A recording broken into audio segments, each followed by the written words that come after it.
In today's video, we have a question from James who asks, how do I approach the traction limit of the car safely so that I can catch it before spinning or worse?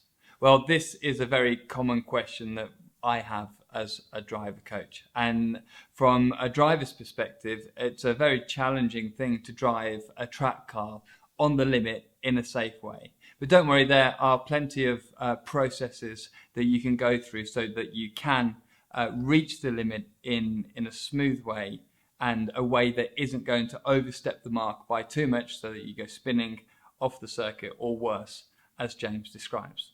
So driving on the limit, as I've just mentioned, is a very tricky thing, but it's the pure enjoyment from actually driving a car quickly on track. It is the most fun to have the car right on the limit and be conscious of your inputs and how they affect the balance and the limit of a racing car.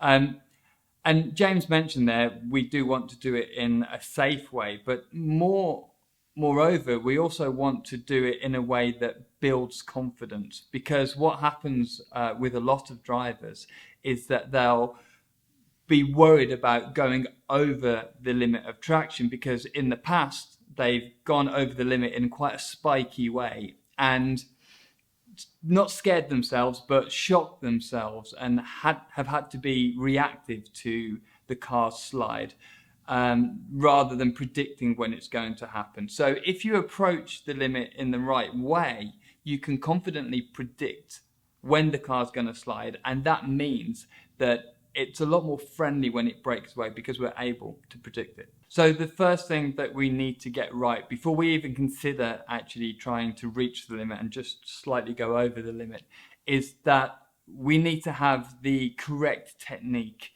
as we're entering a corner, because we want to stay away from any sharp inputs into the car. When a car breaks away, it's a mirror image of the input that the driver puts in. So if you have a sharp input, the weight of the car will move very quickly and the car will snap very quickly as well, which then breeds a lack of confidence for the driver. So first of all, we need to get the vision right. When we have our vision in the correct area, looking quite a long way ahead of ourselves and scanning back and forth to fill in the information in between, we give ourselves as drivers plenty of opportunity to understand where and how the car's driving through a corner. So that's the first thing to get right. And if you want to think about vision in more detail, please check out our tutorial on vision, which I'll link to in the description below. The next thing to think about is how the weight of the car is moving around.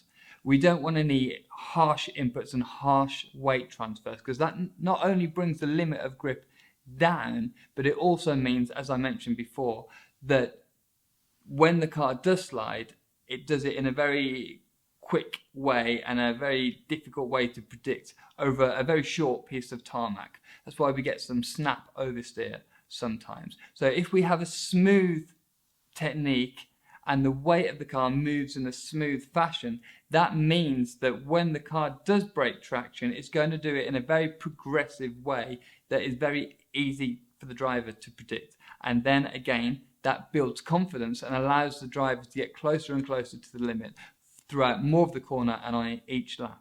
So once you have the technique right, we don't necessarily need to be right at the limit. We could be driving around at 80 or 90% of what the car's capable of. But the next thing is to actually reach the limit, maybe overstep it by 1% or 2%, and then bring the speed back down. But how do we go about that in a safe way? Well, first of all, you need to pick the right corner, the corner that's the safest. So it wants to have a reasonable amount of runoff on the outside of it. But we're also looking for a corner that has certain characteristics. So we're looking for a corner that is quite long, in terms of the radius continues for quite a long time. And we want a corner that's slow or medium speed. Now, the reason for that is if you have a long radius corner, it means that you can get the car into the corner, gently accelerate, and it gives you plenty of time as the car's loaded up laterally to actually feel where the limit is, and we can gradually build the speed until we do break that limit. Next up, when we're first breaking the limit of traction, what we actually want to do is try to get the car to understeer ever so slightly. This gives us a little bit of protection, as understeer is a lot easier to control than oversteer. So if you can set the car up so that it's only going to understeer on the entry and through the mid corner, then it's much easier and you'll have much more confidence in actually breaking the limit. Yes, it isn't the absolute limit because the car isn't perfectly balanced, but you'll be somewhere in the ballpark and you'll have just that little fraction of understeer in the car. So how do we go about that? Well, the first thing is, as you're approaching the corner, you'll be braking, slowing the car down, decelerating, and then as you come out of the brake pedal, trail braking into the corner, you'll actually want to come out of the brake pedal a little bit earlier than is optimal. Now, the reason for this is, if you come out of the brake pedal a little bit earlier, you give the front of the car the opportunity to rise up a little bit, transfer some of the weight to the rear of the car and away from the front, so the front isn't loaded, and it's most likely going to understeer. Now again, if you want to understand a little bit more about weight transfer and how weight moves around the car, I'll link to the appropriate tutorial in the description below, where I'll go into much more detail. But once you've come off the brakes, the front of the car's risen up and you've turned the car into the corner, the way the car's going to slide or break the limit of traction is through understeer. Then, because we're in a nice long corner, you have time to gently get on the accelerator, where we're going to sit the rear of the car down even more, take even more grip away from the front of the car, gently accelerate, and then push the car into understeer so that we get a ballpark feeling for how much grip is available. Once you've broken a limit of traction through understeer, then you can actually gradually bring your technique back to the correct inputs so that we give the front a little bit more grip and we readdress that imbalance, and we actually increase the grip limit of the car. And this technique is something that you can use quite a lot. If you're going out on cold tires, you can get up to pace very quickly by coming out of the brakes quite early, just so we force the car into a bit of understeer. If you're driving in changeable conditions, if it's beginning to rain, or even if the circuit's beginning to dry up,